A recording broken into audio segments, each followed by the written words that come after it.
we're on tour right now.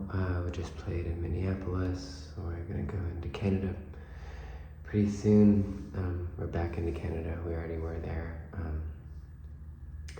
And I have been thinking a lot about my guitar playing style, which I don't talk about that much.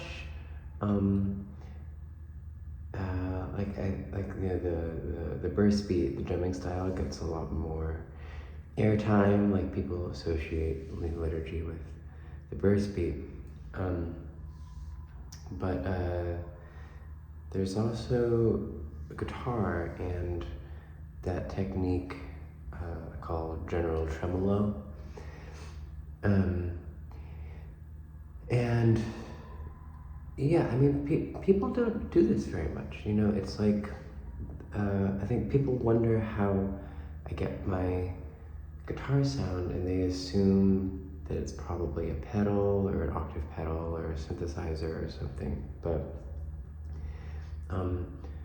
what I do is I'm playing chords with tremolo picking above the 12th fret. Like, my hand is kind of always really high up on the neck, and I really like that range because it's you know, it's kind of like, it's like the upper register of a cello, or like it's a lot of viola range. Like a violin kind of goes a lot higher, but it sort of makes the guitar sound orchestral to me. And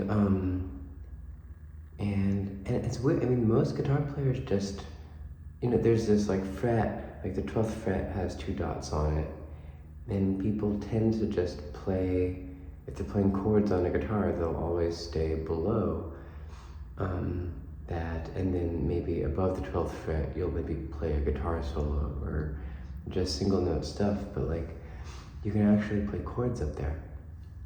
And I, just in the past year or two, I actually switched. I used to play a Gibson SG, and then I switched to a baritone guitar. It's a relatively short scale baritone guitar, which I have regular standard guitar strings on. And the reason I do that is because the baritone guitar's neck is a little bit longer, so the frets are wider. Like the 20th fret or something is almost like twice as big on a baritone. And so, since I'm playing so many chords up there, like, they are kind of smaller than your fingers, the frets on a standard guitar, and it is kind of uncomfortable. So that's maybe I'll do another video sometime where I demonstrate what I'm talking about. But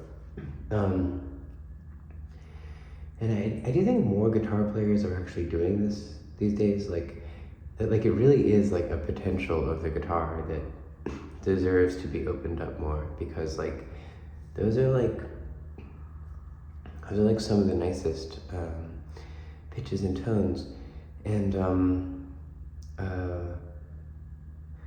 the concept of general tremolo is kind of wider than that. You know, it started out with just the guitar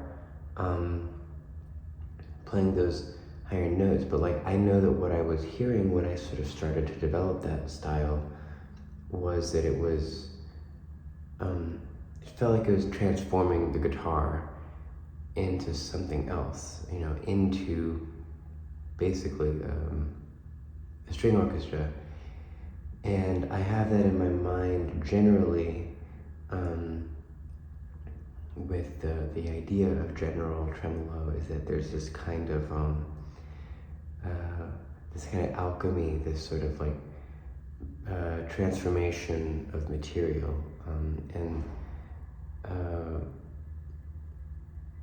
so that I've added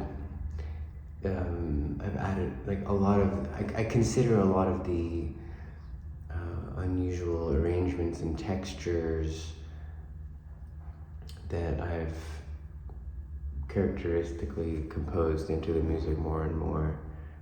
Also a general tremolo, and also the glitching effect at the end of phrases that we put in the recording, so there's no way to really do that live. Where basically the idea is like creating some kind of breach in the sense of the identity of the instrument or the style, or sort of what you're hearing. And